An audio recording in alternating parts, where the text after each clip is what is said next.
Have you heard about the 21st Century Road to Housing Act? The 21st Century Road to Housing Act represents the most significant federal housing legislation in decades. The bill merges provisions from the House's Housing for the 21st Century Act and the Senate's Road to Housing Act. It aims to boost supply, modernize outdated programs, and lower costs without authorizing new spending. In this video, I will highlight what I see as the good, the bad, and the ugly of this legislation. The good. Supporters highlight several supply-boosting reforms. It reauthorizes and streamlines the Home Investment Partnerships program indefinitely, adds new construction as an eligible activity under the Community Development Block Grant Program, and lifts the cap on the rental assistance demonstration to preserve public housing. The bill promotes manufactured and modular housing, cuts red tape through some environmental permitting. Additional measures improve financial literacy, veteran home loans, rural housing preservation, and disaster recovery programs. By focusing on efficiency and local flexibility, the Act could accelerate construction and improve affordability for families. The bad.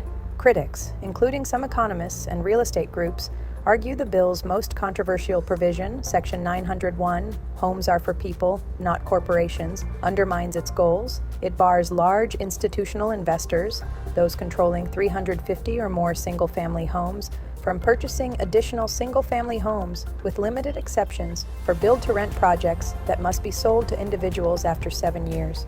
Opponents say this deters capital investment, reduces economies of scale in property management, and could shrink rental supply precisely when more homes are needed. The restriction has been called counterproductive scapegoating that ignores zoning and regulatory barriers as the true drivers of the shortage. Some House provisions on tenant protections were also dropped in the Senate version. The ugly. As with many government regulations initially intended to help, government interferences with supply and demand usually makes markets worse in other unforeseen ways. There is a real possibility investment banning could trigger a market crash as massive sell-offs occur simultaneously. Developers could capture the programs and grants meant for lower, more affordable housing and use them to build more profitable luxury housing. More regulation creates gridlock, erodes trust, and results in a more fragmented market.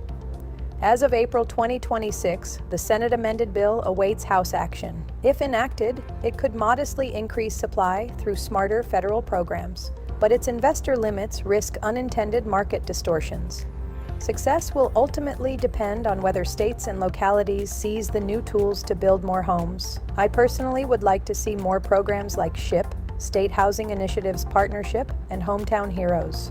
Direct-to-purchaser programs that focus on assisting with down payment and closing costs to help entry-level buyers enter a market they would otherwise have no access to. If you would like to know more about the Hometown Heroes and SHIP program, contact me today.